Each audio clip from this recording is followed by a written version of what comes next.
बहुत जल्दी में लग रहा है। कहाँ जा रहा है? सर कुछ जरूरी काम से जा रहा था इसलिए जल्दी में हूँ।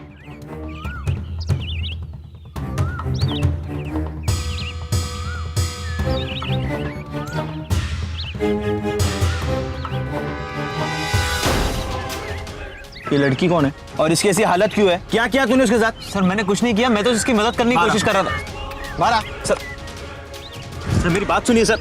सच बता, तूने लड़की के साथ क्या किया और उसको कहाँ ले जा रहा था? सर मैंने इसके साथ कुछ नहीं किया, बल्कि मैं इसकी मदद कर रहा था। मैं आरे रोड से आ रहा था तो ये लड़की मुझे सड़क पर बेहोश मिली। पाटिल, एम्बुलेंस को बुलाओ। सर मेरी बात तो सुनिए सर। तू मेरे साथ चल, समझा? सर मैंने ऐसा कुछ नहीं किया सर, मेरी बात तो सुनिए सर आप। इंस्पेक्टर साहब, जिस तरह की खरोंचों के निशान इस लड़की के शरीर पे हैं, उसको देखकर तो यही लग रहा है जैसे किसी ने इसके साथ जबरदस्ती करने की कोशिश की है। लेकिन जब तक पूरी मेडिकल जांच नहीं हो जाती, कुछ भी कहना ठीक नहीं होगा। सर, ये रही patient blood report. Thank you. Inspector साहब, ये रिपोर्ट बता रही है कि इस लड़की को किसी ने बेहोशी की दवाई दी थी। अच्छा डॉक्टर साहब, जैसे ही इस लड़की को होश है, आप प्लीज हमें इन्फॉर्म करा दीजिएगा, ठीक है? एक सुनसान इलाके में एक अकेली लड़की किसी से बचकर भाग रही थी। हाईवे पर आती जाती गाड़ियों में से एक ने गाड़ी रोककर उसे गाड़ी में बिठा तो लिया, पर कुछ ही दूर नाकाबंदी पर लगी पुलिस ने उसे रोक लिया। महिलाओं के साथ हो रहे अपराधों को देखते हुए अब पुलिस डिपार्टमेंट जरा सा भी शक होने पर सतर्क हो जाता है। और यहाँ तो गाड़ी में बुरी हालत में एक लड़की बेहोश मिली थी, खासकर तब जब गाड़ी चला रहे आदमी के पास भी इस बात का कोई जवाब नहीं था। तो आखिर कौन थी ये लड़की? और गाड़ी का ड्राइवर जगमोहन उसकी मदद कर रहा था या फिर किसी और इरादे से उसे ले जा रहा था? अब जब तक इस लड़की को होश नहीं आ जाता, तब तक उसके बारे में कुछ पता नहीं चल सकता था। कई मामलों में देखा गया है कि महिलाओं के साथ अपराध में शामिल लोग जब पकड़े जाते हैं तो वो उनके मददगार होने का दावा करते हैं। इसलिए पुलिस ने जगमोहन को भी सारी बात साफ होने तक रोक रखा था। अब सच क्या था, ये जानने के लिए इंतजार था इस लड़की के होश में आने का। पाटिल साहब से इनका नाम, पता, एड्रेस अच्छे से लिख लो। अच्छा तो फिर सर प्लीज देखिए, मेरा यकीन कीजिए, मैंने उस लड़की की मदद करनी चाहिए थी, बस इससे ज्यादा मेरी और कोई इंटेंशन नहीं थी। देखिए, हमने नाकाबंदी में आपसे पहले गुजरने वाली जो गाड़ी थी उनसे पूछताछ की। उन्होंने कहा कि आप सच कह रहे हो। हमें खुशी है कि आपने एक अच्छे नागरिक होने का एक फर्ज निभाया है। आप जा सकते हैं। Thank you, thanks a lot sir. Patil साहब को उनकी गाड़ी तक छोड़ दो। सर, वो लड़की को होश आ गया।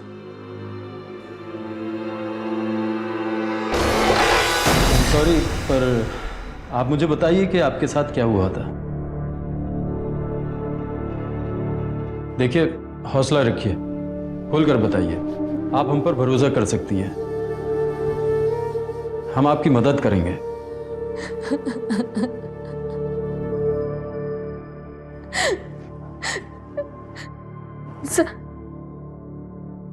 सब वो मुकुंद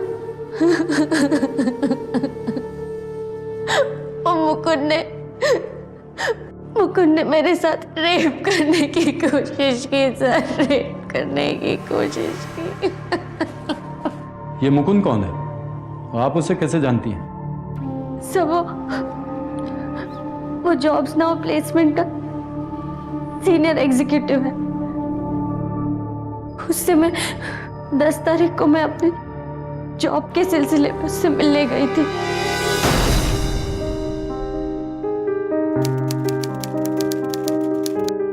काफी कुछ किया आपने। आई एम श्योर कि तुम्हें बहुत जल्द अच्छी से अच्छी नौकरी मिलेगी। सच में? 100%। अच्छा ये बताओ, तुम सैलरी कितनी एक्सपेक्ट करती हो? सर, जो ठीक ठाक मिल जाए फिलहाल के लिए वही काफी है। ओके, तो जैसे ही किसी अच्छी कंपनी का कॉल आता है मैं तुम्हें इन्फॉर्म करता हूँ। Okay sir, thank you. और सर, उस एजेंसी में अपने रिज्यूम देने के 4 दिन बाद 14 तारीख को ही मेरे सेल पर उसका कॉल आया। Hello Aditi, congratulations. मैं जॉब्स नाउ से मुकुंद बोल रहा हूँ। Oh hi sir, how are you? और कॉन्ग्रेचुलेशन किस बात के लिए? 16 तारीख को तुम्हारा एक बहुत बड़ी कंपनी डॉक्टर फार्मास्यूटिकल्स में इंटरव्यू है। ओके? सच? सच में। अच्छा, तुम्हें बस एक काम करना है, कल शाम को आके तुम मुझसे मिलो। इंटरव्यू से रिलेटेड तुम्हारी प्रिपरेशन करवानी, ताकि ये जॉब तुमको ही मिले। Got it? जी। Okay sir, thank you so much. Okay, any time.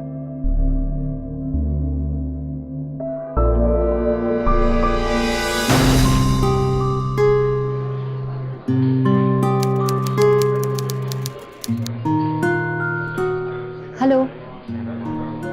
हाय, तुम आ गई? बैठो। आओ, sit।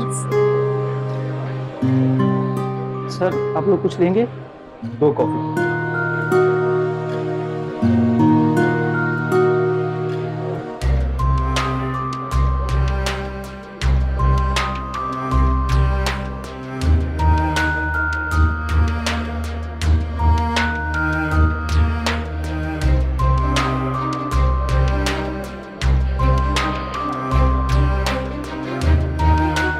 जो क्वेश्चंस मैंने तुम्हें बताया ना, उन्हें तैयार कर देना और रिलैक्स होकर जाना। नो टेंशन, स्माइल, हंसती हुई अच्छी लगती है। Thank you. अब तो मुझे लगता है कि ये जॉब मुझे ही मिलेगी। हाँ हाँ, क्यों नहीं। Good, be positive. अच्छा, तो अब मैं चलती हूँ, वरना घर जाने के लिए मुझे कोई ऑटो या बस नहीं मिलेगी। अरे बाय द वे, तुम रहती कहाँ? यहीं आरी रोड।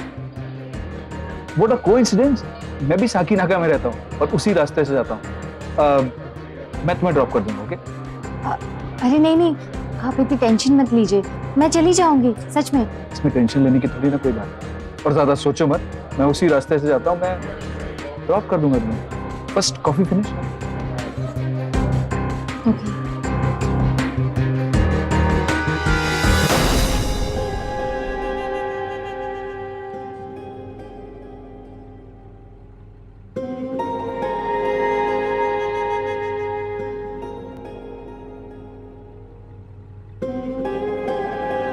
चॉकलेट लो।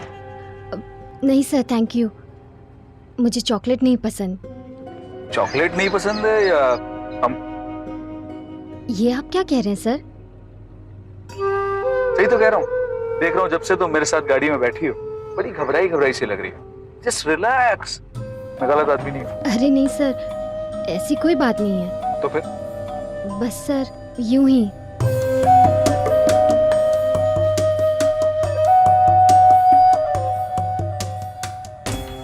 ये लो। Come on. Thank you.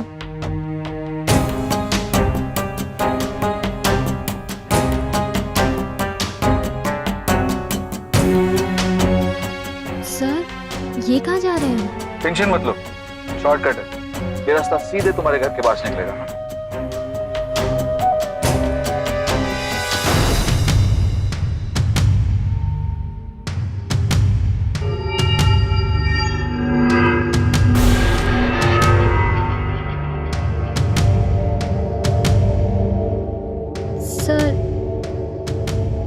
Sir आप यहीं गाड़ी रोक दीजिए, मैं यहाँ से ऑटो लेके चली जाऊंगी।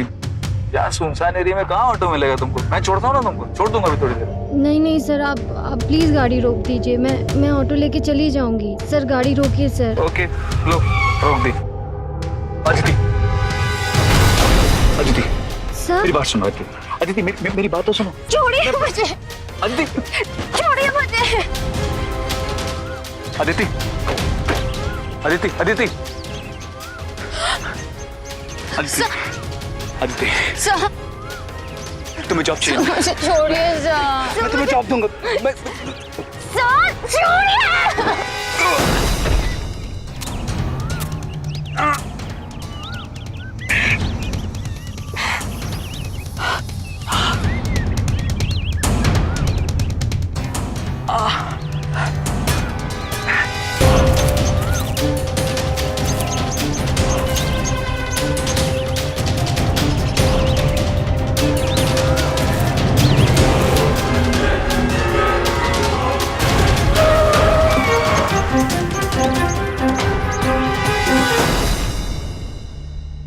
ये मुकुंद का नंबर क्या है और वो रहता कहाँ है? नंबर तो मेरे फ़ोन में फीड था सर।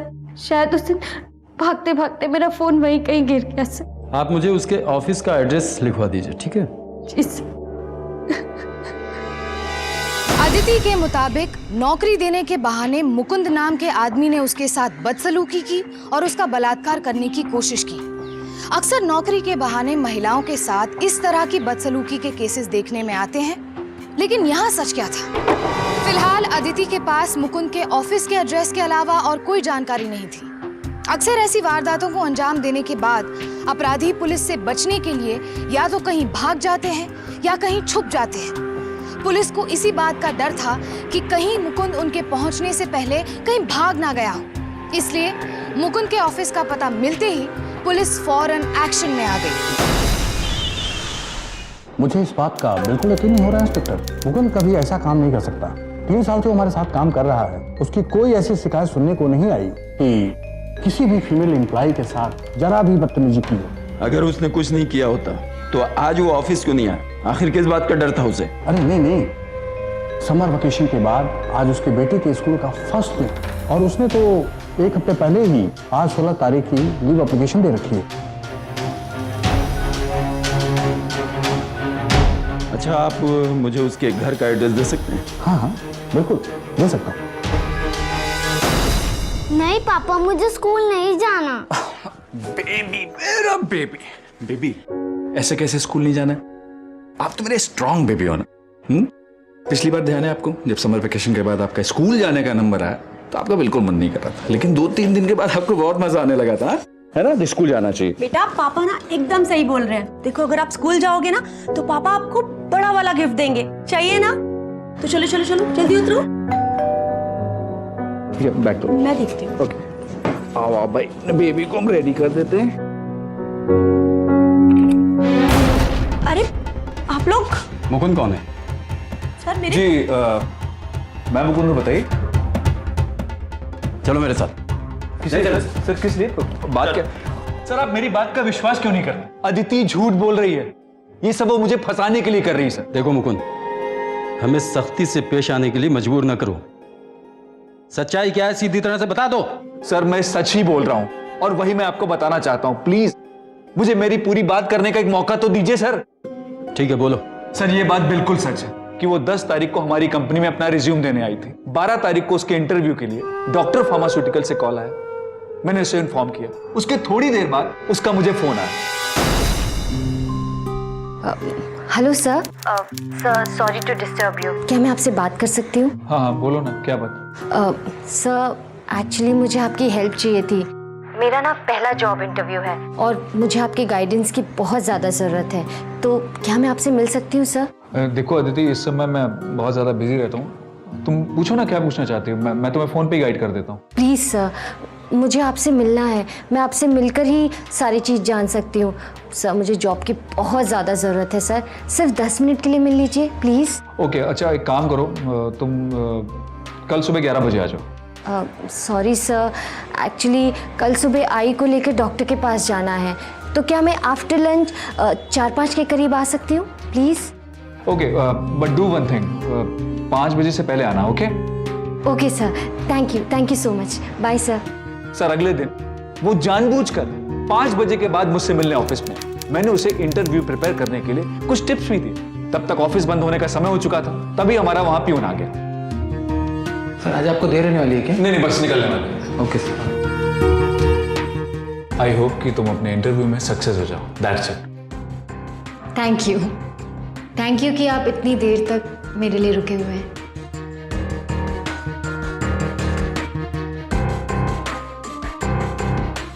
So Aditi, जी sir. whatever I told you, that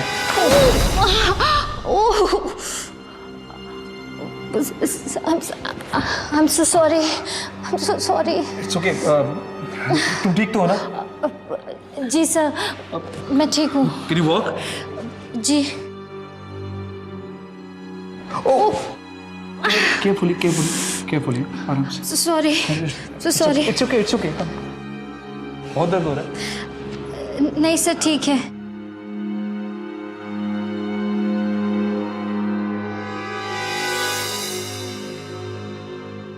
Aditi, जी sir. Now feeling better? Sir थोड़ा ठीक लग रहा है, पर sir if you don't mind, क्या आप मुझे बस स्टॉप तक छोड़ सकते हैं? चलने में थोड़ी तकलीफ हो रही है। क्योंकि मैं छोड़ दूंगा बस स्टॉप तक, लेकिन तुम आज ऑटो से क्यों नहीं चली जाती हो? सर एक्चुअली मैं आरे रोड के ना बहुत अंदर रहती हूँ, तो वहाँ ऑटो वाले जाने से थोड़ा मना कर देते हैं, इसलिए आपसे। अच्छा, तो मैं रेगुलर निकलता हूँ। ओके फाइन, मैं तुम्हें ड्रॉप कर देता हूँ घर तक। Thank you sir, thank you so much. चलिए।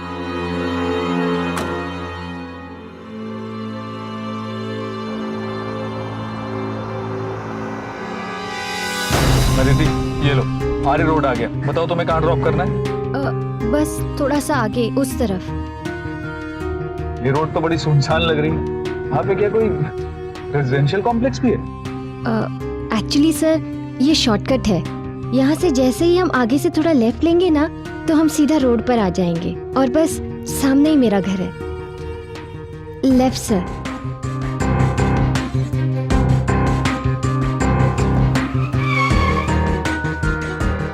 ये तो डेड एंड है। तुम्हारे शॉर्टकट के चक्कर में गलत रास्ते पे आ गए। नहीं सर, रास्ता गलत नहीं है। ये तो डेड एंड है और तुम कह रही हो रास्ता गलत नहीं। रास्ता तो बिल्कुल सही है।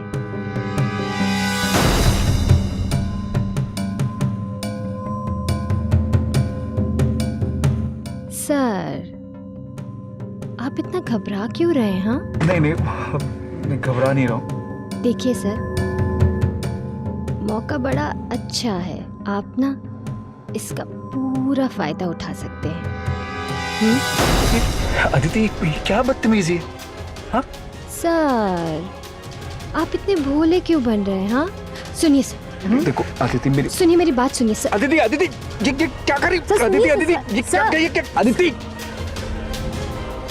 अभी बाहर निकलो, बाहर निकलो। सर मेरी बात तो सुनिए, मेरी बात तो सुनिए सर। सर आई सेड निकलो बाहर, इसी वक्त बाहर निकलो।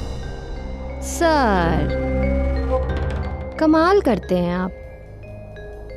मुझे नहीं पता था कि आपको भी इतनी जल्दी है। सर सर सुनिए मेरी बात। सर इससे अच्छा मौका आपको कभी नहीं मिल सकता। सर मेरी बात सर, अगर आज आपने इस मौके का फायदा नहीं उठाया, आप कभी नहीं उठा पाएंगे। तुम ऐसे नहीं मेरी बात तो सुनिए। तुम ऐसे नहीं मारो।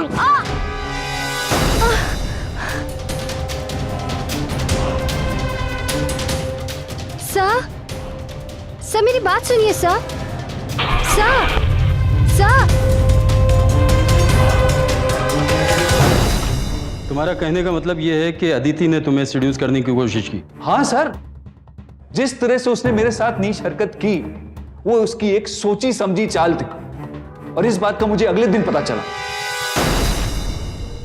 Hi sir. तुम्हारी हिम्मत कैसे हुई आने की? एक मिनट कुछ भी कहने से पहले ना इन फोटोग्राफ्स को जरा देख लो।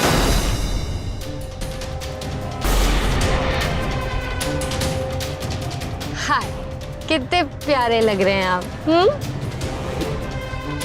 अच्छी है ना? अदिति, तुम मुझसे चाहती क्या हो? पैसे। पैसे? हाँ, सिर्फ 5 लाख रुपए। 5 लाख? देखो अदिति, मेरे पास इतने पैसे नहीं है, मैं पैसे वैसे नहीं दे पाऊंगा। ओके, तो मत दो। लेकिन जरा सोचिए, अगर ये फोटोग्राफ्स मैंने आपकी बीवी को दिखा दिए तो आपका तो घर ही टूट सकता है। अगर पुलिस को दिखा दूंगी तो आपकी तो इस शहर में इज्जत ही उतर जाएगी। और हाँ, और अगर ऑफिस में ये फोटोग्राफ्स दिखा दिए तो तुम्हारी तो नौकरी ही चली जाएगी। तो जाने मन, सोच लो, आप मुझे पैसे दे रहे हैं या मैं ही कुछ करूं? अच्छा, सोचना बाद में, फिलहाल उस एटीएम की तरफ चलिए। एटीएम क्यों? क्योंकि इस वक्त आप जितने पैसे निकाल सकते हैं ना, उतने पैसे निकाल कर मुझे दे दीजिए। सिंपल। चलिए।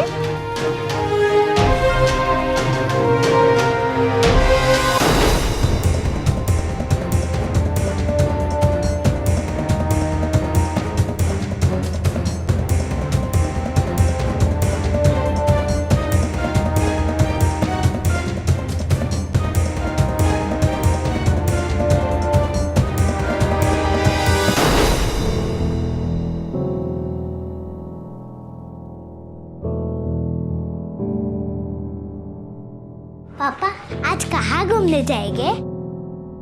बेटा वो चाय।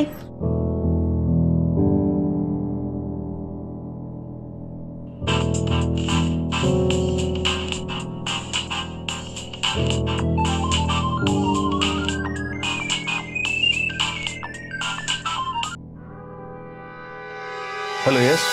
हाय सर, मैं अदिति बोल रही हूँ। एक सेकेंड, एक इम्पोर्टेंट कॉल है।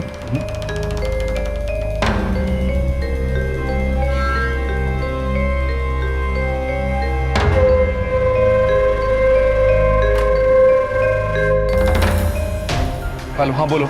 मुझे 2 लाख रुपए चाहिए। तुम्हारा दिमाग खराब है? मैं 2 लाख क्या 2 रुपए नहीं दूंगा तुमको, समझी तुम? क्या बात है सर, आप बड़े धीरे बोल रहे हैं। बीवी है क्या आसपास? अभी से बीवी से इतना डर रहे हैं तो जरा सोचिए, मैं जब आपकी बीवी को वो फोटोग्राफ्स दिखाऊंगी तब क्या होगा आपका? कल मैं आपको फिर से फोन करूंगी। ऑफिस जाने से पहले मुझे 2 लाख रुपए दे दीजिएगा, समझे? Bye sir.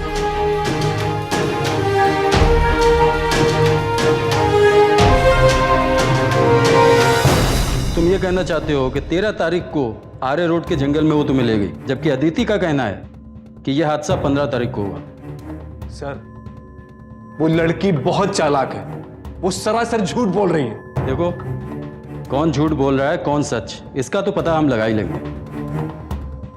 तुम चुप क्यों हो गए? बोलो, हम तुम्हारी कहानी सुन रहे हैं, बोलो। सर, वो अगले दिन 15 तारीख को मुझसे मिलने आई। हाँ बोलो, तुमने मुझे क्यों बुलाया? मेरे पैसे लाइए। मैंने तुमसे कहा ना, अब मैं तुम्हें 1 पैसा नहीं देने वाला हूं। ऐसी बात है तो ठीक है, मैं ना एक काम करती हूँ, यहाँ से सीधा पुलिस स्टेशन जाती हूँ और वहां जाकर आपकी कंप्लेन कर देती हूँ। अरे तुम क्या पुलिस स्टेशन जाओगी? तुमसे पहले मैं जाऊंगा इसी वक्त।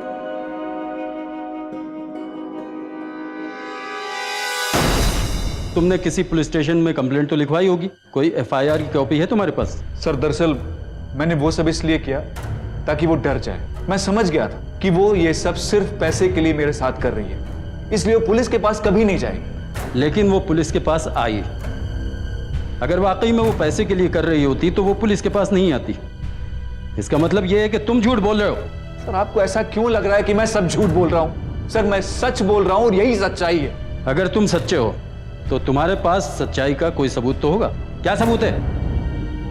सर, सबूत तो उसके पास भी नहीं है कि वो जो कुछ भी कह रही सच कह रही। और रही बात सबूत की, तो वो फोटोग्राफ्स मेरी सच्चाई का सबूत है, जो उस समय शायद उसके पास हो, उसके मोबाइल में।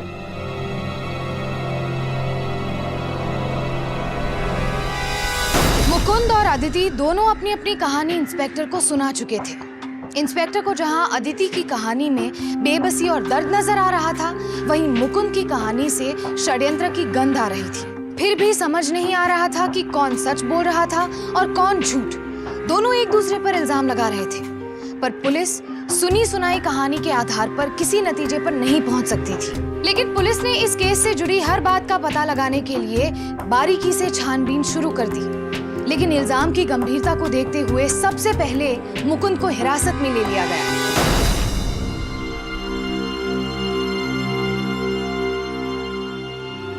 शुभा, मुकुंद, मुझे तुम पर पूरा भरोसा है, लेकिन बस एक बार मैं तुम्हारे मुंह से सुनना चाहती हूँ कि सच क्या है।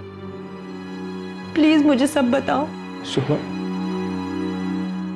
मैं अपनी बेटी की कसम खाकर कहता हूँ, मैंने उस लड़की के साथ कुछ भी नहीं किया, कुछ भी नहीं।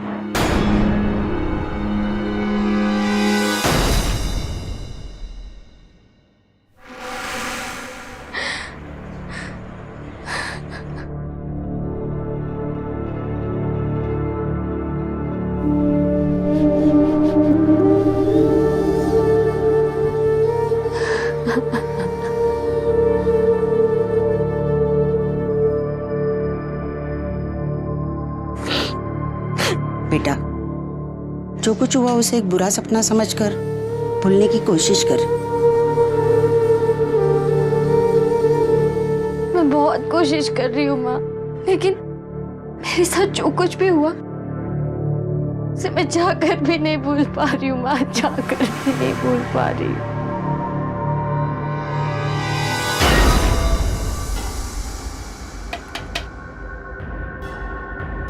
इंस्पेक्टर,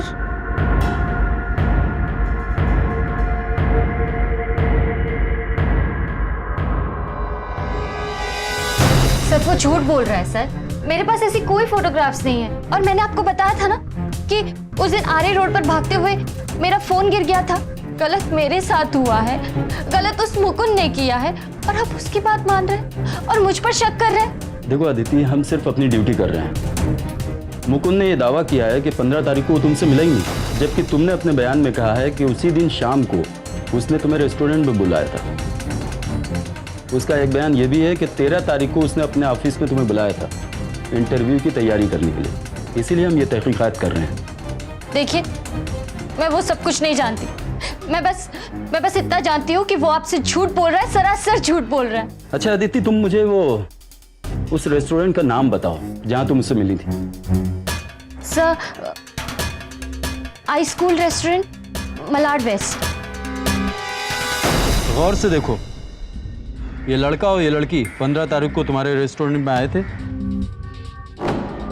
सर ये लड़की थोड़ी जानी पहचानी से लग रही सर, और ये लड़का। सर आप लोग कुछ लेंगे? 2 कॉफी। था सर साथ में, लेकिन उस दिन वो चश्मा पहना हुआ था सर, मैं इसको बराबर देख नहीं पाया सर। ठीक है, जाओ। सर, जिस बुरी हालत में अदिति हमें जख्मी हालत में मिली थी, इससे तो साफ जाहिर होता है कि उसके ऊपर जबरदस्ती करने की कोशिश की गई है। आखिर कोई लड़की अपने ऊपर ऐसे संगीन आरोप क्यों लगाएगी? मुझे भी ऐसे ही लगता है। ये मुकुंद जो है हमारे साथ गेम खेल रहा है। सर, मुकुंद की फोन की डिटेल्स हैं। सर, 15 तारीख को अदिति बेहोशी की हालत में जगमोहन को आरे रोड के किनारे मिली गई थी, और उसके आधे घंटे पहले ही मुकुंद को वहां पर पाया गया था। तुम एक काम करो, अभी के अभी मुकुंद के खिलाफ चार्जशीट बनवाना शुरू कर दो और कोर्ट में केस फाइल करो। सर,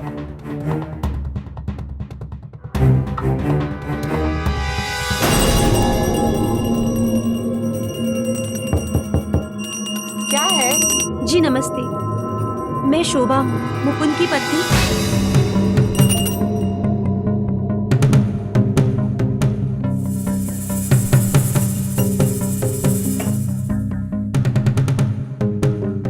अदिति, हाँ माँ। देख तो जरा कौन आया है। जी, मैं शोभा हूँ, मुकुंद की पत्नी।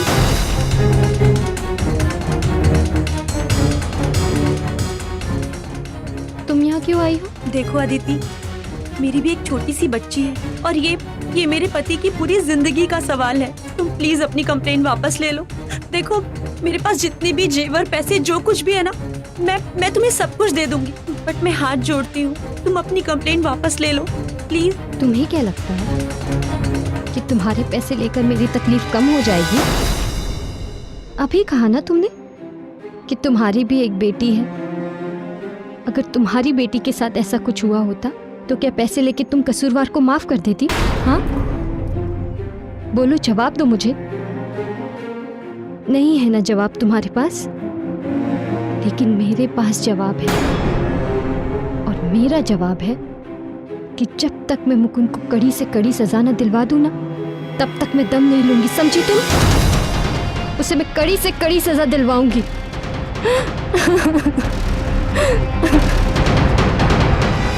अदिति और मुकुंद के बयान के आधार पर की गई छानबीन और तहकीकात के दौरान मिले सबूतों ने इस केस को और भी उलझा दिया था। अब ये केस संवेदनशील हो गया था, इसलिए पुलिस अब हर कदम सावधानी के साथ उठा रही थी। अक्सर जिसे हम करीब से जानते हैं उसकी बेगुनाही का भरोसा हमें होता है, लेकिन अपराधी के साथ रहकर भी उसे पहचान पाना मुश्किल हो जाता है। मुकुंद की पत्नी शोभा को अपने पति की बेगुनाही पर पूरा भरोसा था, लेकिन जब अदिति ने पैसे लेने से इनकार कर दिया तो उसका मुकुंद पर से भरोसा डगमगाने लगा। लेकिन क्या यही सच था? आखिर 15 तारीख की शाम को हुआ क्या था? ये राज अभी भी राज ही बना हुआ था। बहन जी नमस्ते, मैं अदिति का पति हूँ, मैं आपकी मदद कर सकता हूँ। अगर आपको मदद चाहिए तो आप अक्सा बीच में बंगला नंबर 4 के पीछे मिल जाइएगा 2 घंटे बाद। नमस्ते। अरे सुनिए तो सुनिए।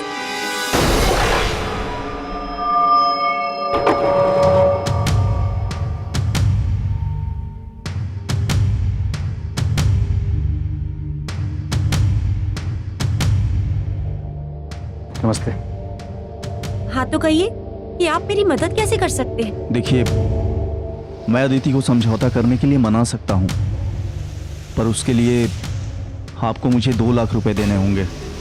2 लाख? लेकिन पैसे लेने के बाद भी अगर अदिति ने अपनी कंप्लेंट वापस नहीं ली तो? देखिए, मेरे घर की माली हालत बहुत ज़्यादा ख़राब है।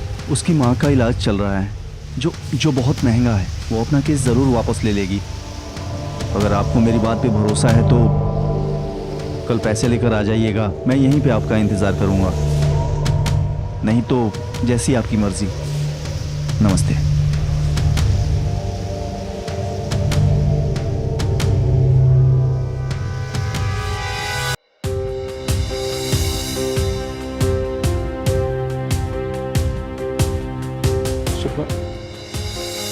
मैं अपनी बेटी की कसम खाकर कहता हूं, मैंने उस लड़की के साथ कुछ भी नहीं किया, कुछ भी नहीं।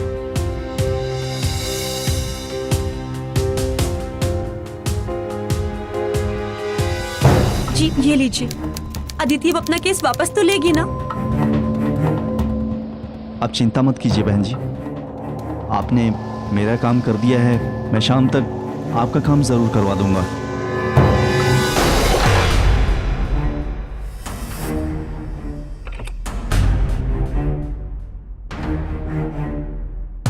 माँ, देख मैं क्या लेकर आया हूं। ये ले माँ। पूछ रही थी कि अदिति अपना केस वापस लेगी कि नहीं। क्यों लूं मैं केस वापस? हाँ, क्यों लूं मैं केस वापस? उस मुकुंद को तो मैं कड़ी से कड़ी सजा दिलवा के रहूंगी। सुना तुमने? और तुम मुझे इन पैसों की, हाँ, इन पैसों की लालच दे रहे हो? इन पैसों की?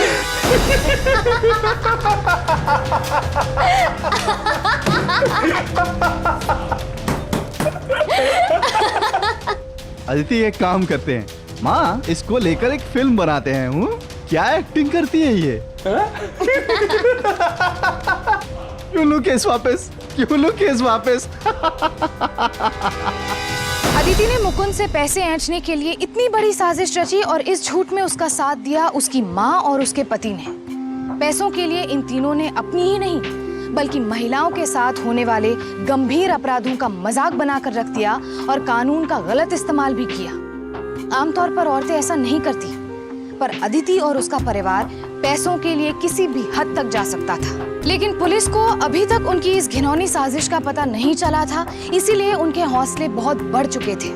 दूसरी ओर शोभा ने एक बहुत बड़ी गलती की थी। उसने अपने पति को इस झूठे आरोप से बचाने के लिए मोहन की बातों में आकर पैसे दे दिए। यही गलती मुकुंद ने भी की थी। किसी भी ब्लैकमेलर को पैसे देना कभी ना खत्म होने वाला सिलसिला शुरू कर देता है। शोभा अपने पति को बचाने की हर मुमकिन कोशिश कर रही थी, लेकिन अदिति और उसके परिवार के मुंह खून लग चुका था और वो अपने शिकार को इतनी आसानी से छोड़ने वाले नहीं थे।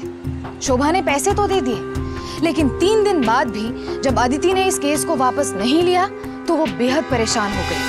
पैसा लेते वक्त तो आपने मुझसे कहा था कि मुझ पर विश्वास रखो, सब कुछ ठीक हो जाएगा, आपकी पत्नी ये केस वापस ले लेगी।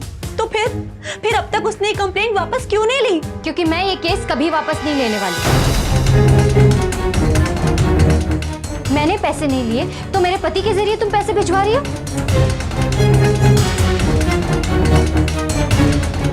पैसे वापस कर, अभी के अभी पैसे वापस कर, क्योंकि मैं ये केस वापस नहीं लूंगी।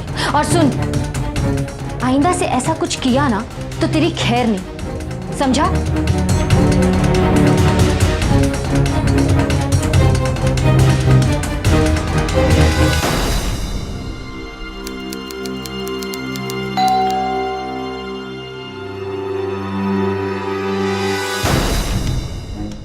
आप बेटा, अदिति का पति 1 नंबर का बेवड़ा है, उसने हमें कोई पैसे नहीं दिए। देखिए, आप जो भी कहना चाहती है ना, प्लीज साफ साफ कहिए।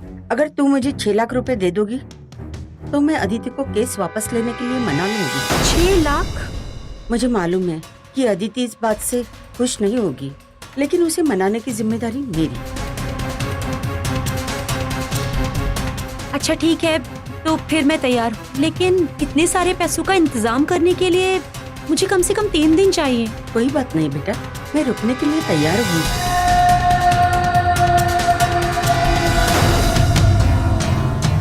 हेलो जी, मैंने 6 लाख का इंतजाम कर लिया है, आप मेरे घर आकर ले सकती हैं। हाँ बेटा, मैं थोड़ी देर में वहाँ पहुँच जाती हूँ। जी ठीक है।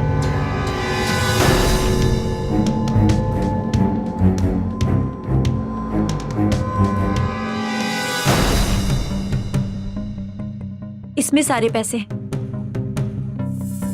धन्यवाद।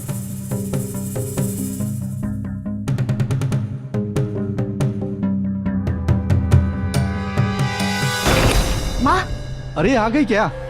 आजा माँ आजा, तेरा ही इंतजार कर रहा था मैं। देखो तो, काफी मोटी रकम लेकर आई है। हाँ इस मुकुंद से तो अच्छे खासे पैसे वसूल कर लिए हमने।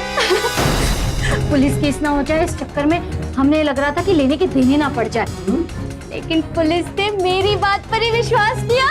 अरे पुलिस कैसे विश्वास नहीं करेगी अदिति? इतनी अच्छी खासी एक्टर जो ठहरी।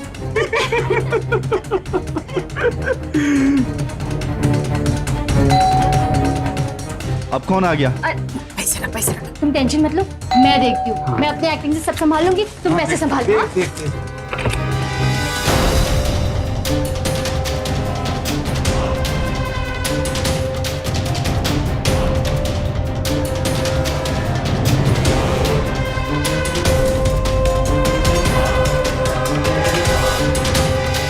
देखिए, आप उसकी माँ को पैसे देने के लिए बुलवाइए, लेकिन जिस बैग में आप पैसे देंगी उसमें हम स्पाइकम फिट कर देंगे,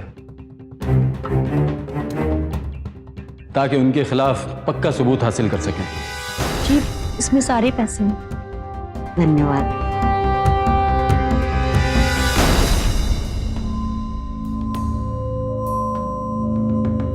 कैमरा।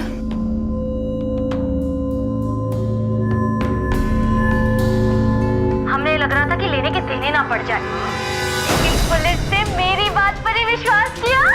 पुलिस कैसे विश्वास नहीं करेगी अदिति? तो इतनी अच्छी खासी एक्टर जो ठहरी। वाकई में बहुत अच्छी एक्टिंग करती हो, लेकिन अफसोस अब ये एक्टिंग तुम्हें हवालात में करना पड़ेगी। इंस्पेक्टर साहब, औरत के नाम पे धब्बा है तुम। हाँ साहब, ये हम लोगों का पुराना धंधा है। पहले भी 8-10 लोगों को हम ब्लैकमेल कर चुके हैं, और मुकुंद के साथ भी हमने यही खेल खेला, लेकिन वो मुकुंद कुछ ज्यादा ही होशियार निकला। इसलिए जब 15 की सुबह को मुकुंद ने मुझे धमकी दी कि वो पुलिस में कंप्लेन कर देगा तो क्या आगे बोलो। तो सर, मैंने अदिति को सारा प्लान समझाया और हम तीनों ने मिलकर मुकुंद के खिलाफ उस प्लान को रचा, और उस प्लान के मुताबिक उसी दिन हमने ही ले अदिति, ये चॉकलेट खा ले, इसके बाद तुझे हल्का सा नशा हो जाएगा, हैं? और फिर एक बहुत मोटी मुर्गी हाथ आएगी।